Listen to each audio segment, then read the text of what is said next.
বাংলাদেশের রাজনীতিবিদদের চরিত্র যে কত বড় পিকুলিয়ার। এই এক ভদ্রলোক, কি শাহরিয়ার নাম, শাহরিয়ার কি ব্যারিস্টার শাহরিয়ার।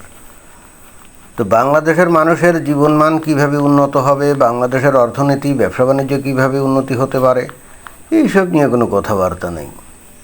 বাংলাদেশে এখন এই যে ব্যাপক বেকারত্ব, অর্থনৈতিক দুর্দশা, ভবিষ্যতে কিভাবে দেশের মানুষ বেঁচে থাকবে এবং আন্তর্জাতিক প্রেক্ষিতে কি করলে বাংলাদেশের উন্নতি হয়, এইসব নিয়ে এজেন্ডা নিয়েই বস্তুত এখন এদের কাজ করা উচিত, তাই না? না, এদের মাথায় কিন্তু ওইসব নেই। এদের মাথায় আছে সারাক্ষণ ভারতের বিরুদ্ধে কথা বলে বাংলাদেশে ওই যে সস্তা জনপ্রিয়তা অর্জনের একটা কৌশল আছে না, আর বাংলাদেশেরও পাবলিক, বাংলাদেশের পাবলিক এইগুলো দিয়ে ভুলায় রাখে। বাংলাদেশের পাবলিক খাক আর না খাক, একবেলা খাক আর আধা পেটা খাক, it doesn't matter. They are very much delighted, they are very much happy to hear something about India which are obviously negative, তাই না? ভারতের বিরুদ্ধে কি দেখিয়ে দেব, ভারত অমুক করতে পারবে না, সমুক করতে পারবে না, মানে কি একটা পিকুলিয়ার দেশ, পিকুলিয়ার জনগণ, এবং ততোধিক পিকুলিয়ার হলো তার নেতা। তো কথাগুলো কেন বললাম, আমরা একটু শুনি তার কথা। এই নেতা দিল্লি কোনোদিন এদেশ দখল করতে পারবে না ইনশাআল্লাহ। কি উদ্ভট ধরনের কথাবার্তা, তাই না? তো এগুলো বললে বাংলাদেশের মানুষকে উত্তেজিত করেছে, তাই না? আসলে কি দিল্লি মানে ভারত কি বাংলাদেশকে দখল করতে পারবে না, নাকি আসলে দখল করতে আসবেই না? এই ভারতের রাজনৈতিক নেতা বা তাদের সেনাবাহিনী, বিশেষ করে রাজনৈতিক নেতা, তাদের সরকার, তাই না, তারা কি এতই পাগল হয়ে গেছে যে বাংলাদেশ দখল করতে আসবে, বাংলাদেশের এই যে ধর্মোন্মাদ জনগোষ্ঠীকে তাদের দেশের সাথে মানে মিশায় ফেলবে? মানে বিষয়টা কি? ভারত তো এমনিতেই বিপদে আছে, তাদের মধ্যে যেগুলো আছে এগুলোকে কিভাবে লাইনে আনা যায় এইসব, তাই না? যেমন উদাহরণস্বরূপ আমি যেটা প্রায় বলি যে ওই যে পিওকে মানে পাকিস্তান অকুপাইড কাশ্মীরের যে মুসলমানরা এখন নাকি ব্যাপক আন্দোলন সংগ্রাম করছে এবং তারা পাকিস্তানের এগেনস্টে কথাবার্তা বলছে, তারা নাকি ভারতের সাথে যুক্ত হতে চায়। আমার মনে হয় না যে ভারতের সরকার তাদের এই প্রস্তাবে রাজি হবে। মানে ওরা যদি চায় যে আমরা ভারতে যোগ দেব, আমার মনে হয় না রাজি হবে। বরং ওই ভারতের যে শাসিত কাশ্মীর, এইটা নিয়েই তো তারা বিপদের মধ্যে আছে, তাই না? তো যাদের ন্যূনতম কাণ্ডজ্ঞান আছে, বাংলাদেশের সমস্ত জনগণ যদি বলেও মানে স্বেচ্ছায় যদি সবাই সম্মতি নিয়ে যদি বলে যে আমরা ভারতের সাথে যোগ দেবো, আমার তো মনে হয় না যে ভারত সরকার, ভারতের জনগণ তাও তাদেরকে ভারতের সাথে একীভূত করবে, আমার মনে হয় না। কারণ এই 18-20 কোটি এই ধর্মোন্মাদ জনগোষ্ঠী ভারতের মধ্যে যদি ঢোকে, তো ভারতের কি পজিশন হবে, ভারতের কি পরিস্থিতি হবে, এইটা কিছুকাল আগে যদি নাও বুঝে থাকে, তো এখন ভারতের সরকার বা জনগণ মনে হয় যে খুব ভালো করে বোঝে। সুতরাং এই লোকের কথা তো হচ্ছে না। ভারত বাংলাদেশ দখল করতে আসবে কোন দুঃখে, খেয়ে দেয়ে কাম আছে। বাংলাদেশ যদি স্বেচ্ছায় সবাই মিলে ভারতে যোগ দিতে যায়, তাও তো ভারত নিবে না। আপদ ঝামেলা এইগুলো কি কেউ স্বেচ্ছায় ঘাড়ে তোলে, কারো বাড়ির মধ্যে ঢুকায়? জানি না আসলে ঢুকায় কিনা। তো তারপরে দেখি কি বলে। আমরা যতদিন জীবিত আছি এই রংপুর, চিটাগাং এগুলো দিবা স্বপ্ন, এই স্বপ্ন কোনোদিন সফল হবে না। এই একটা ঠিক কথা বলছে আমার কাছে মনে হয়। মানে যদিও ধর্মোন্মাদ তো পাবলিককে খুশি করার জন্যই বলছে, বাট এই একটা কথা কিন্তু ভালো বলছে। আমার কাছে মনে হয়েছে যে বাস্তবিক বলছে। যেমন ওই যে মাঝে মাঝে আমরা শুনি না, ভারত নাকি ওই যে কি রংপুর অঞ্চল দখল করবে, তারপরে চিটাগাং অঞ্চল দখল করবে, এরকম নানা কথাটা তো শুনি না। এবং এই কথাগুলো তো ওরা স্বেচ্ছায় বলে না, বস্তুত এদের মতো লোকজন গত 2 বছর ধরে প্রতিনিয়ত ভারতের বিরুদ্ধে উস্কানিমূলক কথা এমনভাবে বলছে এবং বলে গেছে যে অতঃপর বিরক্ত হয়ে সম্ভবত ভারতের সরকার ডাইরেক্টলি হয়তো বলে নাই, বিভিন্ন লোকজন লেলিয়ে দিয়ে হয়তো তাদের মুখ দিয়ে বলিয়েছে যে এইটা বলো, ওইটা বলো, এইটা বলো। হ্যাঁ, কিন্তু ওই যে যেমন রংপুর দখল করে ওখানে নাকি হিন্দুদেরকে করবে, যদিও এই সমস্ত কথা আরও অনেক আগে আমি বলতাম যে ভারত যদি কোনো কিছু করতে চায় হয়তো এগুলো করবে। যেমন ওই যে রংপুর বিভাগ দখল করে হয়তো বাংলাদেশের ভিতরে যত হিন্দু মিন্দু আছে তাদেরকে হয়তো ওদিকে হয়তো মানে ইয়ে করতে বলতে পারে যে শিপমেন্ট হও বা ট্রান্সফার হও, যাতে করে এই গোটা বাংলাদেশে শুধুমাত্র 100% মুমিন মুসলমান থাকে। এরকম একসময় আমিও ভাবতাম হয়তো বা এগুলো করবে বা করতে পারে। তো পরবর্তীতে দেখলাম যে এই সমস্ত বিষয় নিয়ে কথাবার্তা হলো এবং দেখলাম যে কেউ কেউ বললো আর কি। তো সেই কথাই এখানে এই লোক বললো, এই শাহরিয়ার বললো যে এগুলো কোনোদিন সফল হবে না। এখন আমি নিজেও স্বীকার করি এবং বিশ্বাস করি বাস্তবে ভারত কোনোদিন এগুলো কিছুই করতে পারবে না। কারণ ভারত হলো বস্তুতে একটা মানে ভারতের লোকজন বস্তুতে আসলে ভয়ঙ্কর ভীতু কাপুরুষ। হ্যাঁ, এবং ওদের মধ্যে সবচেয়ে বড় কথা হচ্ছে যে ওই যেমন মুসলমানদের মধ্যে যে মুসলিম ব্রাদারহুড একটা যে জিনিস আছে, মানে মুসলিম মুসলিম ভাই ভাই, পৃথিবীর যে কোনো জায়গায় মুসলমানরা অত্যাচারিত নির্যাতিত হলে যেমন 7 সাগর 13 নদীর পাড়ের যে মুসলমানটা তারাও কিন্তু তার জন্য আন্দোলন করে, প্রতিবাদ করে, সংগ্রাম করে, এগুলো করে কিন্তু। এবং সেটা তাদের ধর্মীয় যে ডক্ট্রিন বা ধর্মীয় মতবাদের মধ্যেই কিন্তু ওই যে মুসলিম মুসলিম ভাই ভাই, সেখানে কোনো জাতপাত প্রথা নাই, তাই না? সেখানে কে রাজা কে উজির এইসব নাই। এই জন্য ওদের ওই যে মসজিদে যখন নামাজ পড়ে তখন রাজা উজির কোনো সমস্যা না, সবাই এক কাতারে দাঁড়িয়ে নামাজ পড়ে। হ্যাঁ, ইটস এ ইউনিক ব্রাদারহুড, এটা কিন্তু বলতেই হবে। ইসলাম ধর্মের সব জিনিস আসলে খারাপ না, কিছু কিছু ভালো জিনিস আছে, তার মধ্যে এটা একটা, এই যে ইউনিক ব্রাদারহুড। কিন্তু হিন্দুদের মধ্যে কি ধরনের কোনো ব্রাদারহুড আছে?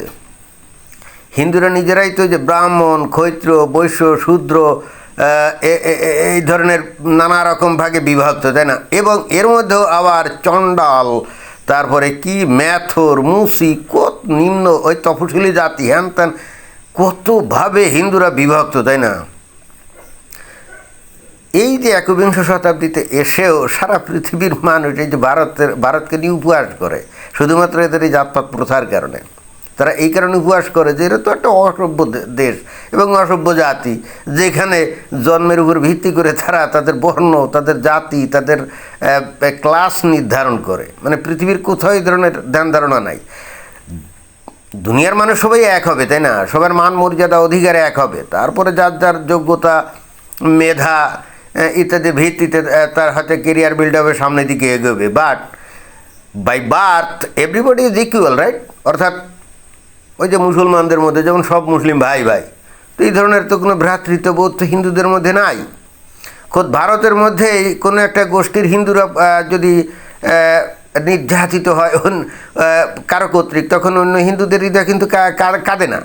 সেখানে বাংলাদেশের হিন্দুদের উপরে যদি মুসলমানরা অত্যাচার নির্যাতন করে, সেখানে ভারতের হিন্দুরা তাদের জন্য কান্নাকাটি করবে, তাদের জন্য সহানুভূতি দেখাবে, কোয়াইট ইম্পসিবল, একেবারে কোয়াইট ইম্পসিবল। এই হেতু তারা ওই ভারতের হিন্দুদের জন্য ওই সমস্ত কাজ করার জন্য কোনোদিনও এগিয়ে আসবে না। এটা কোয়াইট ইম্পসিবল, এটা হচ্ছে হাইপোথেটিক্যাল কথাবার্তা। আর আমার মনে হয় না যে কিয়ামত পর্যন্ত, মানে এই পৃথিবীর শেষ দিন অবধি হিন্দুরা কখনো জাতপাতের বাইরে আসতে পারবে, আমার তো মনে হয় না। আমার দিন যত যাচ্ছে আমার কাছে এই উপলব্ধিটা আরও বাড়ছে।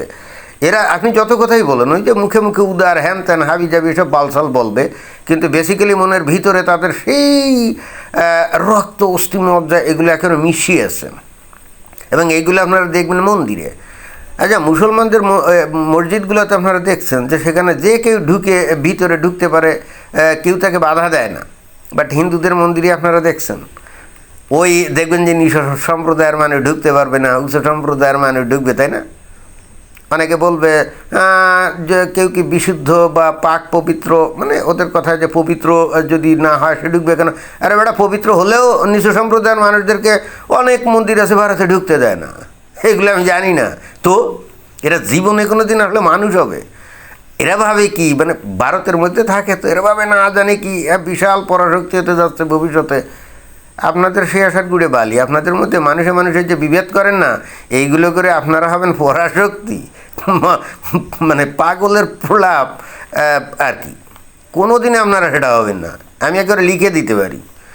যেহেতু আপনাদের মানুষের মধ্যে ওই এখন মনে করেন যে বিজেপি ক্ষমতা টমতা আসছে হিন্দুত্ববাদী দর্শনের ভিত্তিতে হ্যান ত্যান, তাই বলে কি এদের মধ্যে জাতপাত প্রথা শেষ হয়ে গেছে নাকি? জি না, না, শেষ হয় নাই। আর এইটা যতদিন না যাবে ততদিন ভারতের কিন্তু কোনো উন্নতি নেই। এবং এই যে পৃথিবীর বিভিন্ন দেশ এই চায়নায় গিয়ে বিনিয়োগ করে আজকে চায়নাকে পরাশক্তি বানিয়ে দিয়েছে, তাই না? ভারতে কেন আসে নাই জানেন? কারণ ওই ইউরোপ বলেন আর ওই আমেরিকা বলেন, মানে যারা নাকি ব্যাপকভাবে বিনিয়োগ টিনিয়োগ করে আসছে আমরা দেখছি। ভারতে এই কারণে বিনিয়োগ করে না, কারণ ভারতের তারা সভ্য দেশ মনে করে না। ওই যে জাতপাত প্রথায় তারা একে অন্যকে ঘৃণা করে, এদের মধ্যে পারস্পরিক মানে নাই, সমমর্যাদা নাই, জন্মের ভিত্তিতে মানুষকে ছোটো উঁচু নিচু এরকম দেখে। অর্থাৎ এই ধরনের একটা তাদের ভাষায় এখন কী করে আমি বলি যে তারা অসভ্য মনে করে। আমি তাদের সাথে কথা বলে দেখছি, আমি আমেরিকাতে, কানাডাতে, আমি অরিজিনাল আমেরিকান বা ক্যানাডিয়ান লোকজন যারা ভারত সম্পর্কে ধারণা রাখে, আমি তাদের সাথে জিজ্ঞেস করছি এবং তারা বলে যে ভারত একটা আনসিভিলাইজড কান্ট্রি। তারা বলে, এটা আমার বক্তব্য না। এবং আমি জিজ্ঞেস করছি, why do you think India an uncivilized country? এ বলে যে for caste system, how they differentiate between human to human on the basis of the birth. একবার ক্লিয়ার কাট আমাকে বলছে। আমি কি বানায় কথা বলছি নাকি না? তো অনেকে বলবে আমি তো মানি না, আমাদের এই অঞ্চলে আস্তে আস্তে উঠে যাচ্ছে। আরে বাবা, এটা আইন করে তুলে দিতে হবে। আস্তে আস্তে কি উঠবে? আমি তো মানি না। ভাই তুমি মানো না, তাতে কি যায় আসে? বাকিরা তো মানে, তাই না? আর এখন আস্তে আস্তে উঠে যাচ্ছে, আগের মতো নাই। আরে বাবা, এই আগের মতো নাই, এই অবস্থায় থাকবে চিরকাল। হ্যাঁ, আগের মতো নেই, ঠেকায় পড়ে, তাই না? এখন তো ওবিসি কি শিডিউল্ড কাস্ট, তফসিলি জাতির অনেক বড় বড় চাকরিতে ঢুকে গেছে, তারা আয় বর্জন করে। বাধ্য হয়ে যারা ব্রাহ্মণ পদবীধারী আছে তারা অনেক ক্ষেত্রে তারা হয়তো ইজ্জতমান দেয়, কিন্তু মনে মনে দেয় না, মনে মনে ঠিকই ঘৃণা করে। আপনি যান না এই যে তপশিলি সম্প্রদায়ের মানুষের সাথে ব্রাহ্মণ সম্প্রদায়ের ছেলে মেয়েদের আপনি ম্যাচ মেকিং করে বিয়ে হয়। যদি প্রেম প্রীতি করে ভাগিয়ে নিয়ে যায় সেটা ভিন্ন কথা, সেক্ষেত্রে হয়তো একটা পরিচয় মেনে নেয়। কিন্তু এমনি ম্যাচ মেকিং করে দেখবেন যে দেখাদেখি করে ওই একজন তফসিলি সম্প্রদায়ের ছেলের সাথে ওই একটা ব্রাহ্মণ পরিবারের মেয়ের বিয়ে দেখবেন যে দেখাশোনা করে হয় না। কি হয় না? আপনারা বললে তো আমি বিশ্বাস করব না। আপনাদের দেশে আমি থাকি, দেখি, আমি জানি না, আমি তো এগুলো দেখি। অতএব আপনারা বললেও তো বিশ্বাস করব না। তো যেটা আমি বলছি, মানে এই কারণে ভারতের সরকার কোনো দিনও অত দুঃসাহস করবে না যে বাংলাদেশের হিন্দুদের প্রতি ভালোবেসে মুসলমানদের হাত থেকে রক্ষার জন্য ওই চিটাগাং দখল করবে বা রংপুর দখল করে কি না, এটা কোনো দিনও করবে না। এত বড় মহৎ হৃদয় তাদের এখনো হয় নাই। হতে পারে যদি কোনো দিন এই মুসলমানদের মধ্যে জাতপাত প্রথা যদি একেবারে বিলোপ করে দেয় আইন করে, দেন হয়তো হতে পারে। অনেকে বলবে এখন তফসিলি সম্প্রদায়ের লোকজন চাকরি বাকরিতে অনেক সুযোগ সুবিধা পায়, তাদের কোটা আছে, এই জন্যে তারাই চায় না। তো এটাও তো আমি বলছি যে তারা চায় না, ভালো কথা। 10 বছর 20 বছরের টার্গেট দিতে হবে যে এর মধ্যে তোমরা লেখাপড়ায় সমান হয়ে যাও, এরপরে আর কোটা থাকবে না, তাই না? সে ধরনের কোনো প্রোগ্রাম আছে ভারত সরকারের? আমি তো দেখি না। পরিশেষে বলতে চাই, ভারত কোনোদিনও বাংলাদেশের হিন্দুদের উদ্ধার করার জন্য এগিয়ে আসবে না। তার মূল কারণ কি জানেন? কারণ ভারতের লোকজন মনে করে যে বাংলাদেশে যে হিন্দুরা আছে না, এরা সব নমশূদ্র, মানে নিম্ন বর্ণের, বুঝছেন? আর ভারতে যারা ওই যে ক্ষমতায় সরকারে মরকারে আছে না, হ্যাঁ, অনেক হয়তো তফসিলি জাতির লোকজনও আছে, বাট এখনও প্রাধান্য বিস্তার করে উচ্চ শ্রেণীর লোকজন। তো ওই উচ্চ বর্ণের লোকজনের তো এই নমশূদ্রদের প্রতি ন্যূনতম কোনো মায়া মহব্বত নেই, বুঝুন না? অর্থাৎ এদের উদ্ধার করার জন্য ওরা এগিয়ে আসবে, কোনো দিনও সম্ভব না। এটা মানে এটা পাগলের প্রলাপ আর কি। ধন্যবাদ।